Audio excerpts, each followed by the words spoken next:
Welcome back to the weekly news roundup. This is the business edition of the news. These are recorded live Fridays, 9 p.m. Eastern Standard Time if you would like to catch the show live.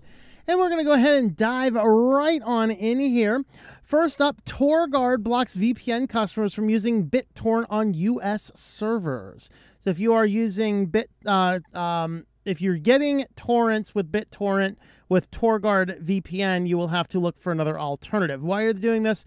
Well, a whole bunch of movie studios are trying to fight piracy, basically multi-suing with their millions of dollars and funding from movies or whatever else to sue all these VPN companies, and so most of them are blocking it. This allows them to de-anonymize people sharing movies on torrents. And so that's kind of what's going on. And so just in order to preemptively prevent the company being shut down from frivolous lawsuits of insanity, they are actually simply blocking the ability to torrents over it. So if you're using a VPN and you do torrenting, you will have to look for another option. Well, Google hijacked millions of customers and orders from restaurants, a large lawsuit says. So this is kind of like the same thing that DoorDash and a few of the other gig economy type ordering systems were doing. So Google purchases this order online. Sounds like just a button on a website, which it kind of is. But order online was a service that allowed people to sign up for an account through the Google order online. And then they can build a restaurant profile, and it will help increase your visibility because, of course, now you are simping to Google, so they give you higher ratings. The problem is that Google started doing the same thing that DoorDash and Grubhub and all these other guys were doing, is that they were going into restaurants that didn't create accounts and creating accounts for them and basically capturing the income and then just sharing a smaller amount. And these restaurants are saying that, yeah, what happened though is that Google was diverting people away from their own restaurants, their own ordering systems, and that is hurting their brand. And so that is something that a lot of restaurants are a little bit saucy about, and so they are suing Google on the same thing. And so it's like, yeah, this is why I'm not a huge fan of gig economy. Sure, it does help some people in some cases, but it opens itself up for too much abuse of the system.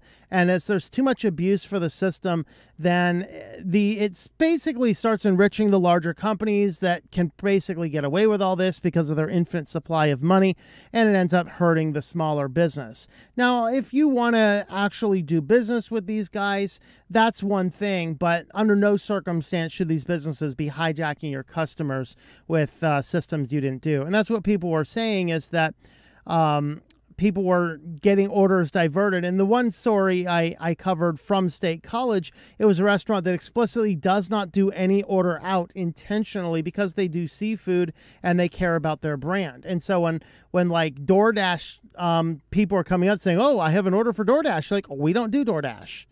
And so it raised a lot of stink. And so Google is now in that hot water as well. Well, we covered it a couple years ago when there was a new bill passed that basically regulated what the cable companies were allowed to charge you for rental fees, and basically forbidding them from forcing you into rental agreements of hardware.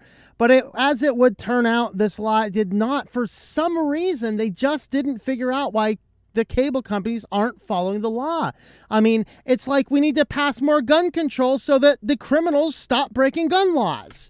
I mean, really. But the ISPs are still up to this. So there was a Consumer Reports survey which examined and basically said that a large portion of ISPs are still basically forcing people into expensive, quote-unquote, required equipment rentals, which is now a violation of federal law. I mean, who would have ever thought that a company might break the law? It's like a person might break the law. I mean, we need to pass more laws so people stop breaking them. I mean, come on, guys. So as a brief summary, the filing submitted to the FCC, Consumer Reports said it asked members about their internet bills and got over 350 responses, with some suggesting violations of either the letter or the spirit of the law. Filings came in response to the FCC asking for public comment on the implementation of the Television Viewer Protection Act, which took effect in December 2020. In addition to price transparency rules for TV service, the law prohibited TV and broadband providers from charging rental or lease fees when the provider has not provided equipment to the consumer or the consumer has returned the equipment to the provider. And so hopefully this will take care of some of this stuff. It turns out they're still doing this. They're still violating the rules. I don't know why passing a law just doesn't immediately stop it all from happening. It's kind of like the fine is just a small part of doing business and the enrichment factor is too high. So, yeah. Well, Ford is actually doing, I don't know, I'm looking at what Ford's doing here. In the middle of the chip crisis, a lot of car companies are shutting themselves down. Ford said, we're not going to do that. We're going to stop shipping cars. It's going to hurt the car market. It's going to drive up the used car prices. It's going to lay off employees. So what they're actually doing is they are doing an audit of their vehicles, and anything that is not mission critical for the vehicle to function, they're leaving those chips out, manufacturing and selling the cars with a promise to put the chips back in the cars as soon as they are available. I think that this is a really good approach. Let me know what you guys think down in the comments. Basically, everybody's dealing with these ongoing chip shortages. Many car companies are shutting down altogether. But what Ford is doing here is they're just saying, hey, we're just going to keep building and we're going to do things. It's like passenger climate control stuff, maybe passenger controlled windows, things like that required a chip. They're going to leave those chips out and put them in. So that is, in my opinion, a good approach because it keeps new cars coming into the market. It keeps employees on the line. That's actually a really good thing. Well, before we get to the rest of our business articles, I do want to highlight our affiliates. We do have affiliates at Switch to Linux. Today we are highlighting ProWritingAid, tlm.li/PWA. That'll get you 20% off a yearly subscription or a lifetime purchase for ProWritingAid. So you can go ahead and use that affiliate link. So ProWritingAid is going to check your grammar on your emails, on your text documents, even on your websites. They have browser extensions. They have plugins for popular Office software suites. So you can have a look at ProWritingAid. They also have some free services as well. You can try them out over the website, ProWritingAid.com. Use our affiliate link, tlm.li/PWA for the discounts. Now back to the news. Lyft is adding a temporary fuel surcharge because of the spike in gas prices. Now, Uber did this, I think, last week. Lyft is a little bit further behind. Theirs is 55 cents. Uber said they will either be 45 or 55 cents. Lyft wants to go with the higher end of that, guarantee the 55 cents to encourage drivers to use Lyft over Uber. So if everything else were the same, hey, you get an extra 10 cents per ride. Okay. Whatever. But anyway, that is, and I was trying to look into it, does all of that go to the driver? And I think it does. And it's to help bridge the gap of the higher gas prices for transporting people around. So that is something that Lyft is doing. Uber apparently is doing something similar. Well, Tesla is firing employees who are posting YouTube videos about full self-driving accident information. So the problem here is that it wasn't explicitly in their contracts, and that's kind of Tesla's boo-boo there. But this person who had video of Tesla's messing up posted some of these up to YouTube, and the channel was striked. The videos were taken down, of course, because, yeah. So here's one of them. Let me go ahead and just mute that video there. And this guy here, you can see the first time it turned into the bike lane. And then it does a decent job driving around a little bit here. But then with this, let's see. So they did pretty good here. And then right around this turn, it actually almost runs into those red traffic cams. I mean, that is like frightening type level stuff. It says it's still playing. There it is. Okay, so it's like, I'm going to run that thing over. It's not yellow, black stripes, but hey, green, white. Why not, right? And so that's kind of frightening. So he posts these videos about Tesla accidents, and it's like, and I believe he lost his job. They did fire him for this. And basically they're saying, yeah, this stuff's not quite as ready as many people were saying that it was. Well, Netflix is testing out how to curb account sharing between households. I think that Netflix is also doing a decent job here. So on the one hand, they're trying to fight against people sharing credentials. On the other hand, they're trying to make sure that they're not losing money on one person getting a subscription and then giving it to several friends and family. Of course, you can't give it to everybody, but they've been trying IP limitations and things. But the ability to have a few different users was designed for members of the same household, not members of multiple households. So now what Netflix is doing is they are adding an option for a $2.99 United States, and then other prices in the other places.